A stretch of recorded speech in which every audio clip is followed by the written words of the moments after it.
मी आता फार बोर झाले, पण लक्षात घ्या कुठली चांगली गोष्ट फार लवकर मिळत नाही. आणि काहीतरी ते म्हणतात की दगडाला कोरल्याशिवाय तिला काही मूर्तीचं रूप येत नाही. म्हणून आपल्याला ही सवय जी आहे ऐकण्याची सवय ही लावून घ्यावी लागेल. बोलण्याआधी या मंचावर आजच्या कार्यक्रमाला अध्यक्ष म्हणून लाभलेले आमचे मार्गदर्शक आदरणीय जनार्दनजी नागपुरे सर, आणि आज आपल्याला योगायोगानं जी लढाई आपण लढतो आहे तीच लढाई लढणारे आमचे आदरणीय वाढई सर, ते आपले लेबर समाज विकास समितीचे उपाध्यक्ष सन्माननीय भोयर सर, शेंडे सर, डॉक्टर मानकर सर, आमचे ज्यांनी फार सविस्तर असं मार्गदर्शन आणि माहिती तुम्हाला दिली. खरं तर आज माझा भार फार कमी झाला की मला तेवढं बोलावं लागणार नाही, आणि म्हणून तेवढा वेळ हा वाचतो आहे.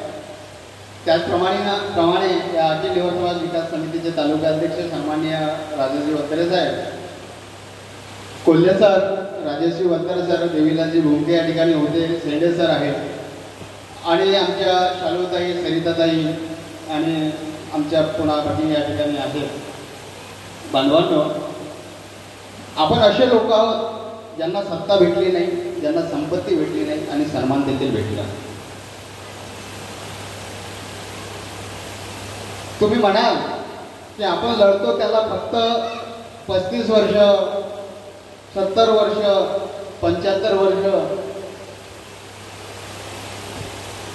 त्या सगळ्या गोष्टी आपल्या समाधानासाठी फार चांगल्या. फक्त 70 वर्षापासून आपण वंचित नाही आहोत, 35 वर्षापासून आपण वंचित नाही आहोत, हजारो वर्षापासून आपण वंचित राहिलेलो आहोत या देशामध्ये, हजारो वर्षापासून. आणि हजारो वर्षापासून आपण लोक वंचित राहिलो. म्हणून 1936ला जे ब्रिटिश गव्हर्नमेंट आलं, त्या ब्रिटिश गव्हर्नमेंटनी जे ॲक्ट केलं त्या ॲक्ट अंतर्गत नंतर आपण शेड्यूल कास्टमध्ये आलो, आणि तिथून खरं अर्थानं आपल्याला काहीतरी मिळण्याला सुरुवात झाली आणि काहीतरी आपल्या वाट्याला आलं. आणि मग हा देश 15 ऑगस्ट 1947ला स्वतंत्र झाला, आणि मग त्यावेळेस आपल्या अपेक्षा वाढल्या की आता काहीतरी मिळेल व्हावं, आता आमचा देश स्वतंत्र झाला, आता या स्वातंत्र्यानंतर देखील आम्हाला काही मिळेल. पण दुर्दैव असे आहे की ते स्वातंत्र्य आमच्या वाट्याला आलेलं नाही. आणि बांधवांनो, तुम्ही आज फार दुर्दैवी लोक आहात, दुर्दैवी आहात. तुम्ही भाग्यवान आहात असं मी म्हणत नाही, तुम्ही दुर्दैवी लोक आहात, ते तुम्हाला तर मिळालंच नाही. आणि हे दुर्दैव हे काही फक्त या 50 वर्षातलं 75 वर्षातलं नाही आहे, या हजारो वर्षाचं हे दुर्दैव आपल्या माथी आलेलं आहे. आणि म्हणून महाकवी कालिदास त्यांच्या संस्कृत या अभिज्ञान शाकुंतलमध्ये लिहितात की अस्पृश्यता अंतर्जमिती कुठून आली आहे, तर या लोकांपासून आलेली आहे. आणि कालिदासाने संस्कृताच्या काळामध्ये लिहिलं की एक मच्छीमार असतो,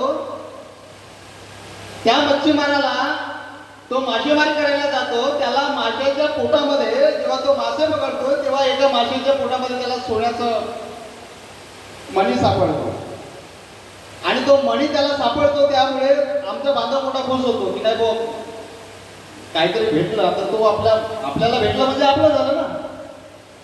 आज तुम्ही मच्छ्या पकडायला जाता, एखाद्या मच्छीच्या पोटात तुम्हाला सोन्याचा खळा भेटला, तो कुणाचा होईल? कोणाचा होईल? तो ज्याला मच्छी पकडली त्याचाच होईल ना. आता दुर्दैवानं त्या पकडणाऱ्याला नाही भेटला, पण कापणाऱ्याला भेटेल, बरोबर आहे. आता समजा त्या मच्छी जो पकडतो तो माणूस कापतो, आपलाच माणूस मासे कापतोय. आता तशीच त्याला ते मासोळी कापली, त्याला तो मणी भेटला, तो फार आनंदित झाला. आणि त्याला सुचलं की बाबा आता आपण तर आपल्या खाले बांधे, आता काय केलं पाहिजे तर तो मणी आपण कुठेतरी विकलं पाहिजे, त्याचे 2 पैसे आपल्याला 2 मूल्य जे आहेत ते कुठेतरी मिळालं पाहिजे, म्हणून ते नगरामध्ये गेले. आणि त्यावेळेस काय असतात की ते नगररक्षक असतात, नगररक्षक त्या नगररक्षकांकडे गेले. नगररक्षकांनी विचारलं क्या है बाबा, नहीं हमको नगर में जाना है, ये सोने का मणी मिला है, हमको बेचना है. त्या नगररक्षकांनी काय केलं, त्या ढिवराच्या हातातलं मणी हिसकावून घेतलं. ये तो बोले हो गया, बोले जाओ, बोले आप निकल गए. अरे नहीं बोले, हमने पकड़ के वो हमारे मच्छी में से मिला है. त्यांचं भांडण झालं.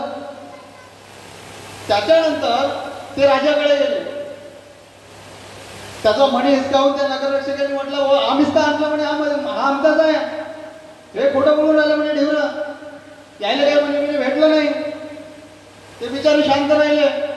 ते नगररक्षक आले, त्या राजानं पुरस्कार दिला, तो मणी स्वतःकडे घेऊन गेला आणि त्याचा मोबदला त्या 2 लोकांना दिलं. आमचा ढिवर गेला तसंच.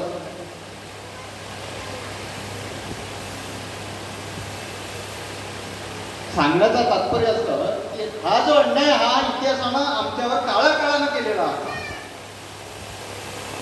काळ्या काळानुसार आमच्यावरती अन्याय झालेला आहे. आणि या स्वातंत्र्यानंतर देखील हा अन्याय थांबलेला नाही. ही प्रचंड मोठी दयनीय स्थिती आज आमची आहे. आणि मग आम्हाला लढावं लागेल, आम्हाला अधिकारासाठी लढावं लागेल, आम्हाला हक्कासाठी लढावं लागेल. आणि म्हणून या देशाचं संविधान जे आहे तेच आम्हाला ताकद देईल, तेच आम्हाला सांगेल की खऱ्या अर्थानं आम्ही आमचा अधिकार मागायला पाहिजे की नाही.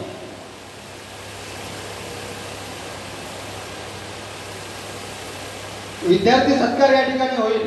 माझी विनंती आहे माझ्या विद्यार्थी बांधवांना की बांधवांना, तुम्ही आताचे विद्यार्थी आहेत, पण उद्याचे खऱ्या अर्थानं या समाजाला पुढे नेणारे तुम्ही लोक,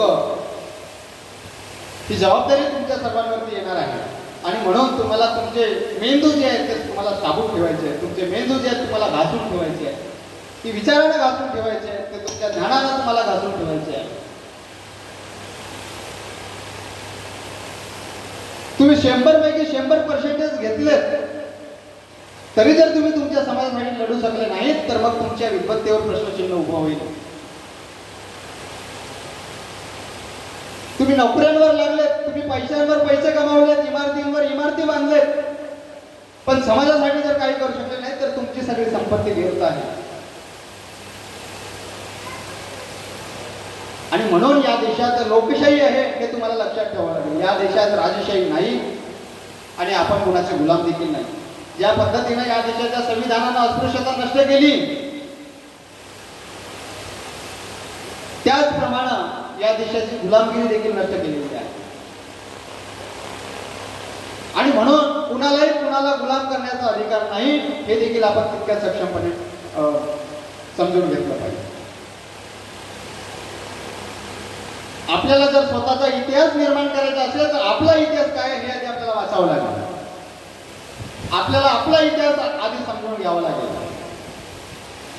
आपण जर आपला इतिहास समजून घेऊ शकत नाही तर मग आपण इतिहास घडवू शकत नाही, आपण इतिहास निर्माण करू शकत नाही.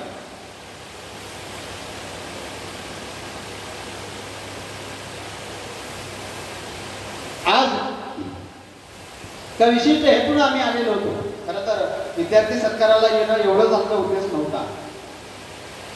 आज जे आम्ही वेळ काढून या ठिकाणी आलो ते खरं तर आम्हाला वाडे सरांच्या भेटीसाठी या ठिकाणी यायचं होतं की जे बांधव आमचे 1960 आणि त्यानंतर देखील म्हणजे जेव्हापासून शेड्यूल कास्टच्या बाहेर पडले तेव्हापासून त्यांचा संघर्ष चालू राहिलेला. आम्ही भटकलो. आम्ही मधल्या काळात यासाठी भटकलो सर की आम्ही कास्ट नव्हे तर ट्राईबच्या मागे फिरत राहिलो. आमची अगदी पिढी निघून गेली आणि आम्हाला कळलंच नाही की आम्ही कास्ट के ट्राईब. अँथ्रोपॉलॉजी काय असते आम्हाला अजूनही माहित नाही.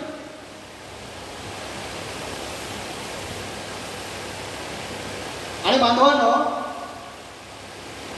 नुकतंच 800 कुटुंबाचा सर्वे म्हणजे भंडारा जिल्हा 400 कुटुंब आणि गोंदिया जिल्हा 400 कुटुंब असं जवळपास 800 कुटुंबाचा सर्वे भारतीने केलं. खरं आहे की बाबा तुम्हाला जर मंदिरात जाण्याचा अधिकार असेल तर तुम्ही एंटरटेनबल नाही, तुम्ही अस्पृश्य नाही. सर्वेमध्ये असं आढळून आलं की हा जो ढिवर आहे हा मंदिरात पूजा करायला जातच नाही, याचे देव सगळे त्याच्या घरीच आहे. मग हा जर त्याच्या घरीच देव पुजतो तर मंदिरात जाण्याचा प्रश्नच येत नाही.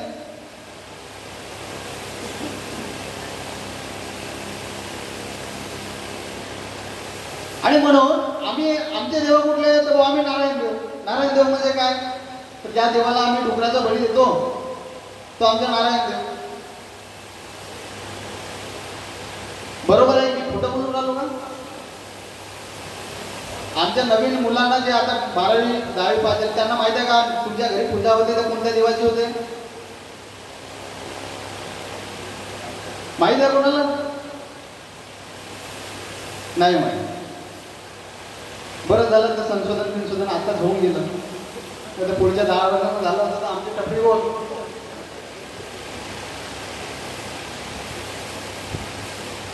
आणि बांधवांना तुम्हाला जर ह्या गोष्टी माहीत नसेल तर माहिती करून घ्या. तुमचे वडील असतील, तुमचे आजोबा असतील, आपल्याला आपला इतिहास माहीत असेल तर मग आपण या सरकारसोबत भांडू शकतोय. आता सरकार म्हणजे कोण? काही ठेक्यानं दिलं का आपण त्याला देश चालवायला? कोणी निवडून दिलं त्यांना? आपला आमदार मध्ये गेलं कुर्ता घालून बसला असेंब्लीमध्ये असं आहे का? त्याला कोणी निवडून दिलं?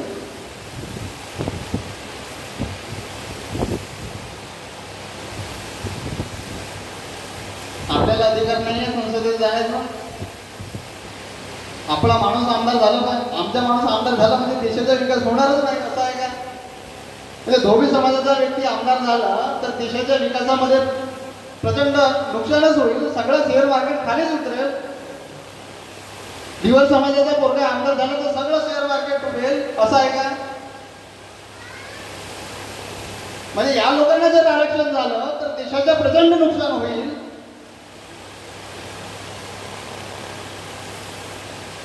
म्हणजे असं इथल्या संसदेला जर वाटत असेल तर मग आम्ही कुणाकडे न्याय मागावा हा प्रश्न आहे.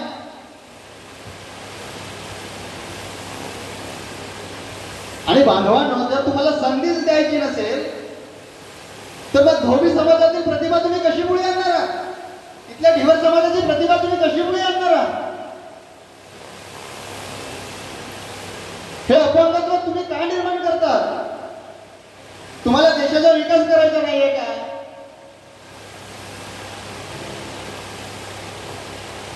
तुम्हाला इथल्या या रजल्या गाजल्या गरिबांचं, या दलितांचा विकास करायचा नाहीये का? तुम्ही काय विकास होऊ देत नाही आहात?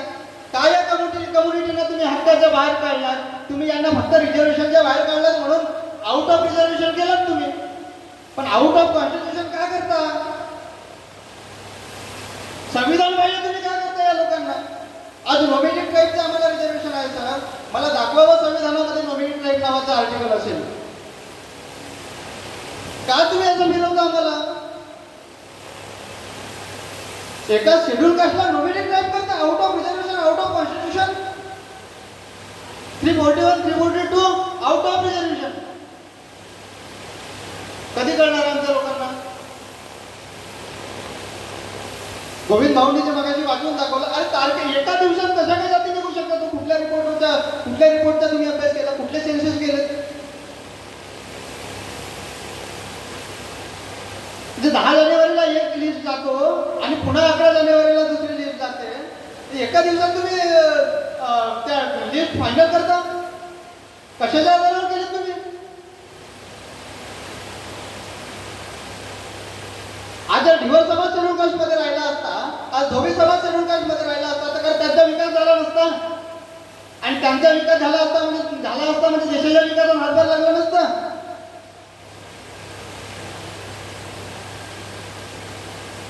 बांधवांना हे विचारावं लागेल आहे आपल्याला. जर या सरकारला या कम्युनिटीचा विकासच करायचा नसेल तर मग का करायचं नाहीये? म्हणजे तुम्हाला या कम्युनिटीचा विकास करायचा नाही म्हणजे तुम्ही देशाच्या विकासामध्ये अडथळा निर्माण करताय हे सांगावं लागेल. त्याआधी आम्हाला या देशात लोकशाही आहे, हुकुमशाही आहे की राजेशाही आहे हे आम्हाला समजून घ्यावं लागेल. हे जर आम्ही समजू शकलो नाही तर आम्हाला प्रश्न विचारता येणार नाही. तुम्हाला जे शिक्षण भेटतं तुमचे 12वी पास झालेले पोरं आहात, 10वी पास झालेले पोरं आहात, हे संविधान सांगतं मोफत आणि सक्तीचं शिक्षण. म्हणून आज आम्ही 10वी आणि 12वी शिकतोय. 10वी 12वी शिकलं म्हणजे पोरगा एकदम डेव्हलप झाला असं होतं का? याच्या उच्च शिक्षणाचं काय?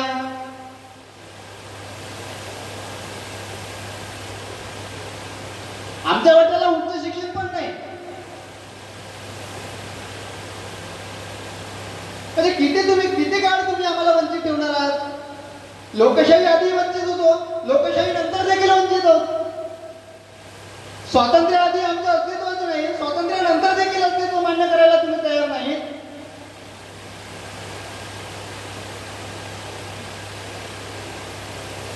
म्हणजे कशाचं स्वातंत्र्य आहे?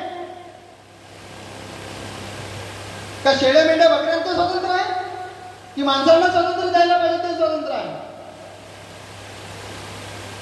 आणि बांधवांनो, आपल्याला जर लढायचं असेल, आपण आपले मेंदू जे आहेत ते घरातनं तयार केले पाहिजे. आणि म्हणून आम्ही व्हॉट्सअपवर आग्रह करतो की बाबा रिझर्वेशन काय समजून घ्या.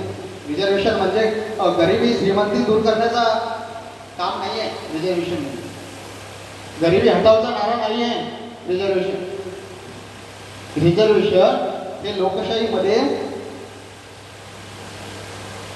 मिळणारी संधी आहे. जो एखादा घटक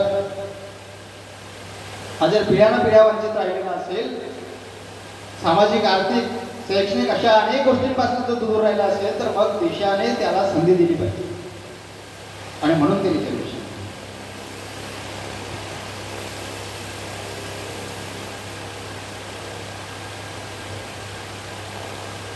आपल्याला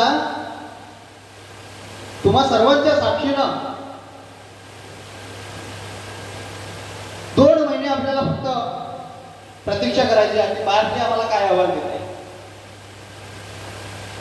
आज जे तुम्ही विचारतात की बाबा आपण मोर्चे कधी काढायचे,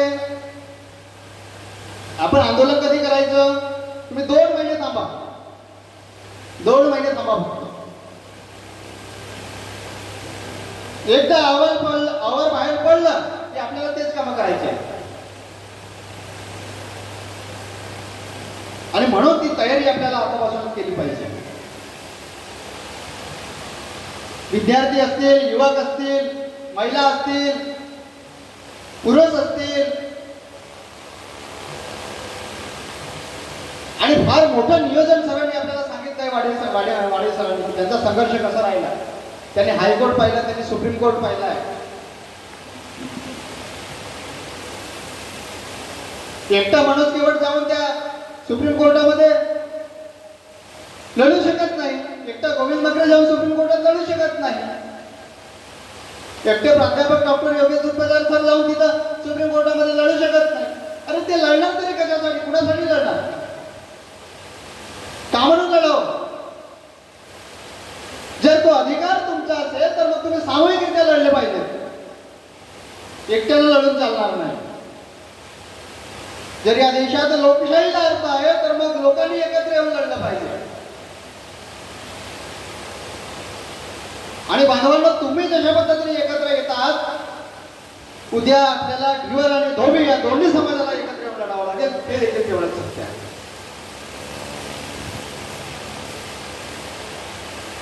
जे जे समाज वंचित राहिले त्यांना सोबत घेऊन आपल्याला लढावं लागणार आहे. ते आपले बांधव आहेत. आपल्या सारखे ते वंचित राहिलेत. आपल्या सारखे त्यांनी ती वंचितपणाची वेदना भोगलेली आहे. आणि एक शेवटचं बोलता मी कुठल्याही पुराव्यावर आता बोललेलं नाही आणि मला वाटतं बोलण्याची गरज देखील नाही. आपण बरेच गोविंद भाऊने आपल्या पुढे ते उलगडा केलेला आहे.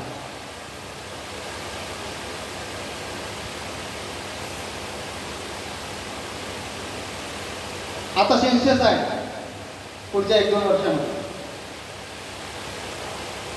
आता आम्हाला विचार आलाय की बाबा आम्ही शेड्यूल कास्टमध्ये सेन्सेस व्हावं आमचं की ओबीसी मध्ये व्हावं. आणि आम्ही वंचित जे राहिलो त्याचा हा 75वा वर्ष आहे. म्हणजे 75 वर्ष आम्ही बाहेर पडलेलो आहोत. आज ते 75 वर्ष कंप्लीट होतील. इतका मोठा कार्यकाळ आमच्या वंचितपणाचा राहिलेला आहे. हा दुःखाचा काळ आहे, आमच्या आनंदाचा नाही.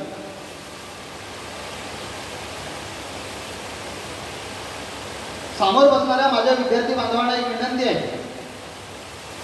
12वी पास झाला होणारे किती लोक आहेत या ठिकाणी? किती जे पोरं आहे आपले जे 12वी पास झाले, 12वी पास झालेले 5 लोक आणि 10वी. बरं, 12वी नंतर तुम्हाला कुठलं शिक्षण घ्यायचं आहे? काय काय तुम्ही करू शकताय याचं एक वेगळं सेशन जे आहे ते आपण घेऊया. एक भंडारा आणि गोंदिया दोन्ही जिल्ह्याची लिस्ट तयार करण्याचं काम आम्ही करतोय.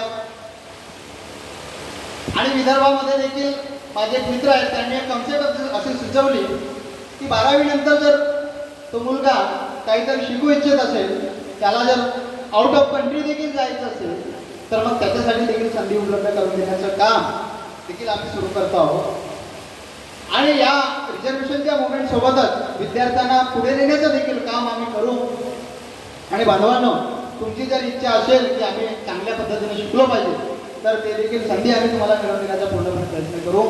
चंद्रपूरला आपलं वसतिगृह आहे, त्यामध्ये जर आपल्या मुलांना शिकायचं असेल गोंडवाना युनिव्हर्सिटी आहे. गोंडवाना युनिव्हर्सिटीमध्ये तुम्हाला जर ग्रॅज्युएशन कंप्लीट करायचं असेल, तुम्हाला पोस्ट ग्रॅज्युएशन कंप्लीट करायचं असेल तर त्या ठिकाणी तुम्ही राहू शकताय. त्या ठिकाणी तुमचं शिक्षण देखील पूर्ण करू शकताय. तुम्हाला तिथं मोफत जे आहे त्या ठिकाणी सुविधा तुम्हाला मिळेल, राहण्याची व्यवस्था तुम्हाला त्या ठिकाणी होईल.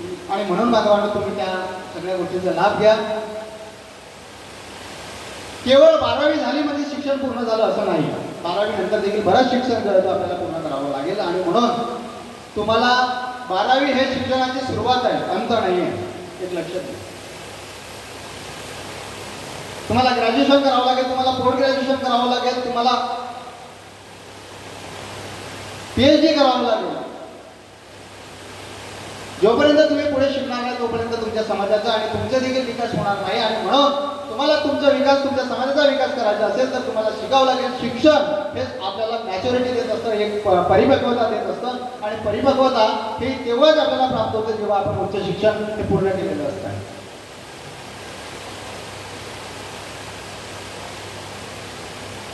आणि माझी पुन्हा पुन्हा तुम्हाला विनंती आहे की आरक्षणाचा जिथं जिथं ज्या ज्या कार्यक्रमामध्ये उल्लेख होतो त्या त्या कार्यक्रमामध्ये तुम्ही या, तुमच्या कुटुंबातील लोकांना तुम्ही घेऊन या, तुमच्या मोहल्ल्यातील लोकांना तुम्ही घेऊन या, तुमच्या नातेवाईक असतील त्यांना देखील तुम्ही त्यांना उपस्थित राहायला सांगा. आणि जेव्हा जेव्हा अशा पद्धतीच्या मीटिंग होतात त्या ठिकाणी तुम्ही त्यांना उपस्थित राहण्याचे आणि सगळं ऐकून घेण्याचं आवाहन देखील तुम्ही करा आणि आग्रह देखील करा. एवढीच मी या ठिकाणी विनंती करतोय आणि थांबतोय. आणि मग पुढचं सेशन सरांनी करावं अशी विनंती. धन्यवाद मनोज भाऊ. बराचसा संवाद त्यांनी या ठिकाणी साधलेला आहे आणि ज्या क्षणाची आपण आतुरतेने वाट बघत आहात तो क्षण या ठिकाणी आम्ही सुरुवात करीत आहोत. तर जे 10वीला यावरती विद्यार्थी पास झालेले आहेत